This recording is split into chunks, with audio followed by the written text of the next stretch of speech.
Item ಯಾವುದೇ ಇರಲಿ try ಮಾಡಿ ಆಚಿ ಚಿಕನ್ ಮಸಾಲ. ನಾನು ಶಶಿಕಾಂತ್ ಅವ್ರಿಗೆ ಕೇಳೋದು ಒಂದೇ ಪ್ರಶ್ನೆ, ಏನ್ ಸರ್ ಎಡಪಂಥೀಯರು ಅಂದ್ರೆ ಏನು? ಹಿಂದೂಗಳನ್ನ ಬೈಯೋರು, ಮುಸ್ಲಿಂ ಧರ್ಮವನ್ನ ಓಲೈಕೆ ಮಾಡೋರು ಅಷ್ಟೇನಾ? ಅದ ಎಡಪಂಥೀಯರು ಅಂದ್ರೆ?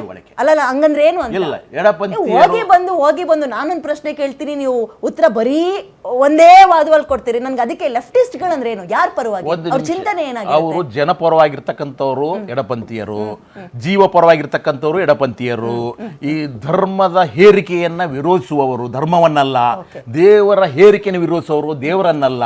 ಜೀವ ಪರವಾಗಿ, ಹೌದು, ಜೀವದ ಪರವಾಗಿ. ಒಂದೇ ಮಾತರಂನಲ್ಲಿ ಜೀವ ತೆಗೆತರದ್ದು ಏನಿದೆ ಸರ್? ನಾನು ಹೇಳ್ತಾ ಇರೋದು ಇದು ನಮ್ಮ ದೇಶ ಅಲ್ಲ, ಎಲ್ಲರಿಗೂ ಸಂಬಂಧಪಟ್ಟ ದೇಶ, ಇದು ಎಲ್ಲಾ ಧರ್ಮದ ದೇಶ. ದೇಶದಲ್ಲಿರುವ ಮುಸ್ಲಿಮರು ಸನಾತನಿ ಮುಸ್ಲಿಮರು ಅಂತ ಅವ್ರಿಗೆ ಹೆಮ್ಮೆ ಇದೆ, ನೀವುಗಳು ಒಪ್ಕೊಳಕ್ ಬಿಡ್ತಾ ಇಲ್ಲ. ಒಪ್ಕೊಳಕ್ ಬಿಡ್ತಾ ಇಲ್ಲ. ಮುಸ್ಲಿಮರ ಬಗ್ಗೆ ನಾನು ಮಾತಾಡ್ತಾ ಇಲ್ಲ, ನಾನು ಹೇಳ್ತಾ ಇದ್ದೀನಿ ನಮ್ಮ ಸನಾತನ ಧರ್ಮ ಅಂತ ನೀವೇನು ಹೇಳ್ತಾ ಇದ್ದೀರಲ್ವಾ, ನಾನು ಅದನ್ನು ವಿರೋಧಿಸ್ತೇವೆ. ಮತ್ತೇನು? ನಾನು ಜನರ ಧರ್ಮ, ನಮ್ಮ ಸಂವಿಧಾನವೇ ನನ್ನ ಧರ್ಮ, ಅದು ಬೇರೆ ಧರ್ಮ ಇಲ್ಲ. ಸಂವಿಧಾನವೇ ನನ್ನ ಧರ್ಮ ಗ್ರಂಥ. ಸಂವಿಧಾನ ಬರಕ್ ಮೊದಲು ಯಾವುದು? ಅಲ್ಲಿ ಮುಂದೆಲ್ಲ ನಾನು ಸಂವಿಧಾನ ಬಂದ ನಂತರ, ಮೊದಲು ಈ ದೇಶ ಹುಟ್ಟಿದ ನಂತರ ಬಂದಿರೋ ಸಂವಿಧಾನ ಬರೋದಕ್ಕೆ ಮೊದಲು ಯಾವ ಧರ್ಮ ನಿಮ್ದಿತ್ತು? ವರ್ಣಾಶ್ರಮ ವೈದಿಕ ಧರ್ಮ.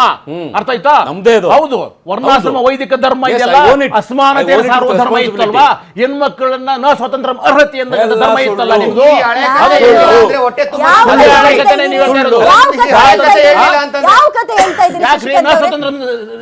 ಸ್ತ್ರೀ ಸ್ವಾತಂತ್ರ್ಯ ಅರ್ಹತೆ ಅಂತ ಇಲ್ವಾ? ಎಷ್ಟು ವರ್ಷ ಅಂತ ಯಾವ್ದ್ರಲ್ಲಿ ಹೇಳಿ? 4 ವರ್ಣಗಳಿದಾವ. ವಿರುದ್ಧ ನೀವೀಗ ಯಾವ್ದ್ರು? ನೀವ್ ಯಾವ್ದ್ರ ವಿರುದ್ಧ? ನಾನು ಎಲ್ಲಾ ರೀತಿಯ ಅಸಮಾನತೆಯನ್ನು ವಿರೋಧಿಸ್ತೇನೆ.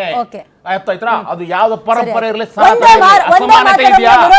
ಹಿಂದೂ ಧರ್ಮದ ಅಸಮಾನತೆಯನ್ನು ವಿರೋಧಿಸ್ತೀರಿ, ಹೌದು. ಮುಸಲ್ಮಾನ ಧರ್ಮದಲ್ಲೂ ಅಸಮಾನತೆ ವಿರೋಧಿಸ್ತೀರಾ? ನೀವು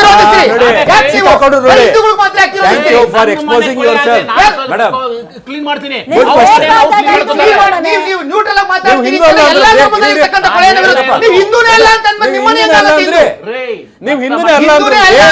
ಹಿಂದೂ ಮತ್ತು ನೀನು ಹಿಂದುತ್ವವಾದಿ.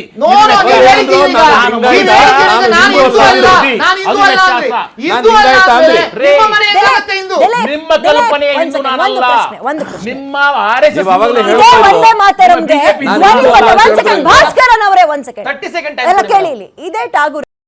ತುಂಬಾ ಖುಷಿ ಆಗ್ತಾ ಇದೆ. ಯಾಕೆಂದ್ರೆ ಇವತ್ತು ಎಷ್ಟೋ ಜನ ಮಹಿಳೆಯರು ಹೇಳ್ತಾ ಇದ್ರು, ನನಗೆ PCOD ಪ್ರಾಬ್ಲಮ್ ಇತ್ತು ಸರ್, ಥೈರಾಯ್ಡ್ ಪ್ರಾಬ್ಲಮ್ ಇತ್ತು ಸರ್, ಆರಾಮಾಗಿ ನಾನು ಸಣ್ಣ ಆದೆ ಸರ್, ತುಂಬ ಥ್ಯಾಂಕ್ ಯು ಅಂತ ಎಷ್ಟೋ ಜನ ಹೇಳ್ತಾ ಇದ್ರು. ನಿಮಗೆ PCOD ಪ್ರಾಬ್ಲಮ್ ಇರಲಿ, ಥೈರಾಯ್ಡ್ ಪ್ರಾಬ್ಲಮ್ ಇರಲಿ, 100% ನೀವು ಸಣ್ಣ ಆಗಬೇಕು, ಆರೋಗ್ಯದಲ್ಲೂ ಸಮೇತ ತುಂಬ ಚೇತರಿಕೆ ಆಗಬೇಕು ಅಂದರೆ ಪ್ರತಿದಿನ ನಮ್ಮ ಜೀನಿ ಸ್ಲಿಮ್ನ ಯೂಸ್ ಮಾಡಿ. ಯಾಕೆಂದರೆ ಜೀನಿ ಸ್ಲಿಮ್ಮು ಒಂದು ಉತ್ತಮ ಆಹಾರ. ಅವರು ಒಂದೇ ಮಾತರಮಗೆ ಧ್ವನಿಗೂಡಿಸ್ತವರು ಹೇಳ್ತಾರೆ, ಹೌದು, ಆರಂಭದ 2 ಪ್ಯಾರಗಳು ತುಂಬಾ ಒಂದು ಸೌಮ್ಯಯುತವಾಗಿದ್ದಾವೆ, ಉಳಿದಂತೆ 4ಗಳು ಒಂದು ಧರ್ಮಕ್ಕೆ ಸ್ವಲ್ಪ ನೋವು ಉಂಟು ಮಾಡಬಹುದು, ಹಂಗಾಗಿ ಬಿಟ್ಬಿಟ್ರೆ ಒಳ್ಳೇದು, ಲೇಸ್ ಒಂದು ಮಾತಾಡಿದ್ರು. ವಿರುದ್ಧವಾಗಿ ಹೋದಲ್ವಾ ಈಗ? ಅದು ಹೇಳಿದ್ಯಾವಾಗ? 1896ರಲ್ಲಿ ಕಾಂಗ್ರೆಸ್ ಅಧಿವೇಶನ ಮೊದಲ ಗೀತೆ ಆಡ್ತಾರೆ ಕಾಂಗ್ರೆಸ್ ಅಧಿವೇಶನ, ಅದನ್ನೆಲ್ಲ ಅಕ್ಸೆಪ್ಟ್ ಮಾಡ್ಕೊಂತಾರೆ. ವಿರೋಧ ಬಂದಿದ್ ಯಾವಾಗ? 1937ರಲ್ಲಿ. ಯಾರು ವಿರೋಧ ಮಾಡಿದ್ದು? ಮೊಹಮ್ಮದ್ ಅಲಿ ಜಿನ್ನಾ. ಮೊಹಮ್ಮದ್ ಅಲಿ ಜಿನ್ನಾ ಯಾರು? ಪಾಕಿಸ್ತಾನದ ಒಬ್ಬ ಸ್ಥಾಪಕ. ಅವನು ವಿರೋಧ ಮಾಡ್ತಾನೆ, ಅವನಿಗೆ ನಂಗೆ ಸಪರೇಟ್ ದೇಶ ಬೇಕು. ಒಂದು ನಿಮಿಷ sir, please please please please please ಆಮೇಲೆ ಉತ್ತರ ಕೊಡಿ.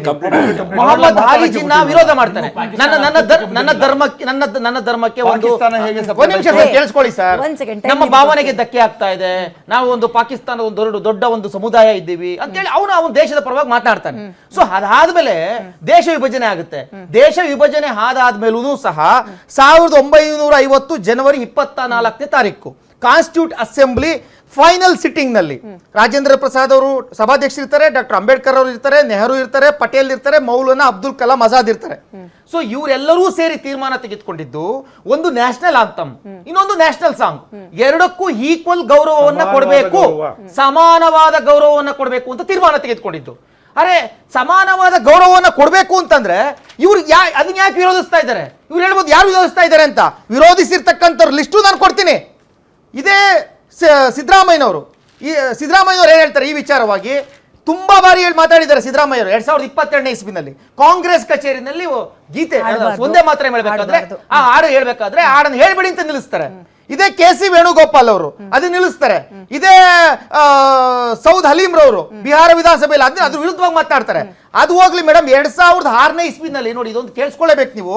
ಸಂಸತ್ನ ಸೆಂಟ್ರಲ್ ಹಾಲ್ನಲ್ಲಿ ಒಂದೇ ಮಾತರಂ ಶತಮಾನೋತ್ಸವ 100 ದಿವಸದ ಒಂದು ಶತಮಾನೋತ್ಸವ ನಡೀತಾ ಇರ್ತದೆ. ಅವತ್ತು ಟೋಟಲ್ ಕಾಂಗ್ರೆಸ್ನ ಸಂಸದರು, ಕೆಲವು ಸಂಸದರುಗಳು, ತುಂಬಾ ಜನ ಸಂಸದರು ಆ ಸಭೆನ ತಿರಸ್ಕರಿಸಿ ಆಚೆಗೆ ಹೋಗ್ತಾರೆ. ಅರೆ, ಗಾಂಧೀಜಿ ಒಪ್ಕೊಂಡಿರ್ತಕ್ಕಂಥ ಒಂದೇ ಮಾತರಂ ನಿಮಗೆ ಬೇಡ, ಅಂಬೇಡ್ಕರ್ ಒಪ್ಕೊಂಡಿರ್ತಕ್ಕಂಥ ಒಂದೇ ಮಾತರಂ ಬೇಡ, ನೆಹರು ಒಪ್ಕೊಂಡಿರ್ತಕ್ಕಂಥ ಒಂದೇ ಮಾತರಂ ನೀವು ಬೇಡ, ಸುಭಾಷ್ ಚಂದ್ರ ಬೋಸ್ ಒಪ್ಕೊಂಡಿರ್ತಕ್ಕಂಥದ್ದು, ರಾಜೇಂದ್ರ ಪ್ರಸಾದ್ ಇದು ಯಾವುದು ಬೇಡ.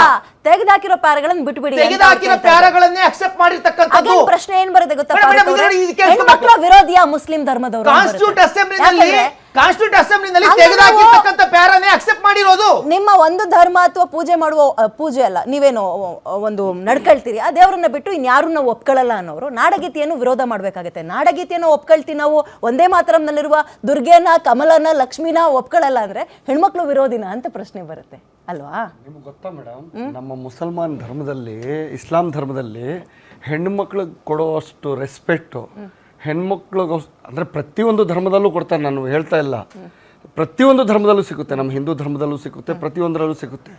ಆದರೆ ಇದರಲ್ಲಿ ಸಿಕ್ಕುವಷ್ಟು ಹೆಣ್ಮಗುಗೆ ಎಲ್ಲೂ ನಿಮಗೆ ಸಿಕ್ಕಲ್ಲ. ಮತ್ತೆ ಯಾಕೆ ವಿರೋಧ ಏನೂ ಇಲ್ಲ ಮೇಡಮ್. ನಮ್ಮ ಧರ್ಮದಲ್ಲಿ ಇನ್ನೊಂದು ಮಾತು ಹೇಳ್ತಾರೆ, ಕೆಲವರಿಗೆ ಮಿಸ್ಅಂಡರ್ಸ್ಟ್ಯಾಂಡಿಂಗ್ ಇದೆ. ನಮ್ಮ ಧರ್ಮದಲ್ಲಿ ಏನು ಹೇಳಿದಾರೆ ಅಂದ್ರೆ, ನಾವು ಅಲ್ಲಾನ ಪೂಜಿಸ್ತೀವಿ, ಕರೆಕ್ಟ್ ಅಲ್ವಾ?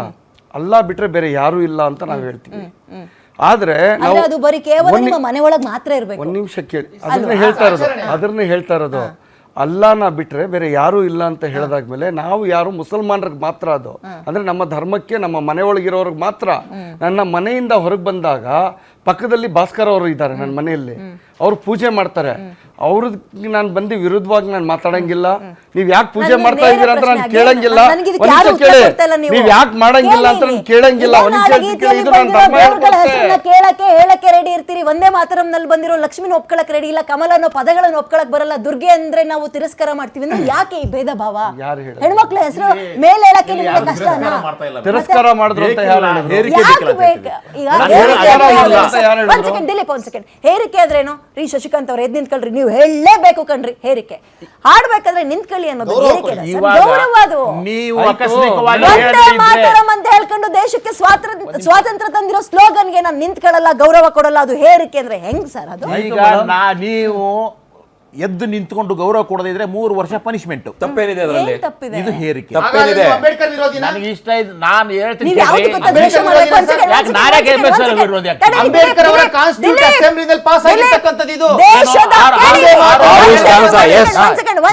ಒಂದ್ ಸೆಕೆಂಡ್ ಕೇಳಿ, ನೀವು ಯಾವ್ದಕ್ಕೆ ವಿರೋಧ ಮಾಡ್ಬೇಕಾಗಿರೋದು? ಇದನ್ನ ನಿಂತ್ಕೊಂಡ್ಲಿಲ್ಲ, ತಿರಸ್ಕಾರ ಮಾಡದೆ ಅಥವಾ ಗೌರವ ಸೂಚಿಸಲಿಲ್ಲ ಅಂದ್ರೆ ಆಯ್ತು, 3 ವರ್ಷ ಜೈಲು ಅಂದ್ರೆ ಕೇಳಿಲಿ. ನೀವು ತಿರಸ್ಕಾರ ಮಾಡ್ಬೇಕಾಗಿರೋ ಸ್ಕೀಮ್ಗಳು ಯಾವ್ದು ಗೊತ್ತಾ, ಆಕ್ಟ್ಗಳು ಯಾವ್ದು ಗೊತ್ತಾ?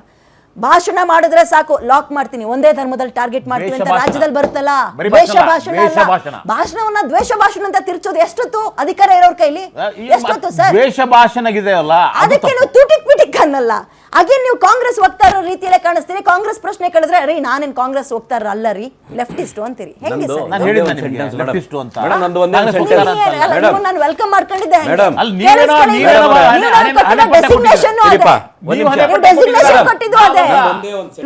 ಈಗ 1984 ಅಲ್ಲಿ ಪೋಸ್ಟ್ ಇಂದಿರಾ ಗಾಂಧಿ ಅಸಾಸಿನೇಷನ್ ಆದಮೇಲೆ 10,000 ಜನ ಸಿಖ್ಖರನ್ನ ಕೊಂದ್ರು.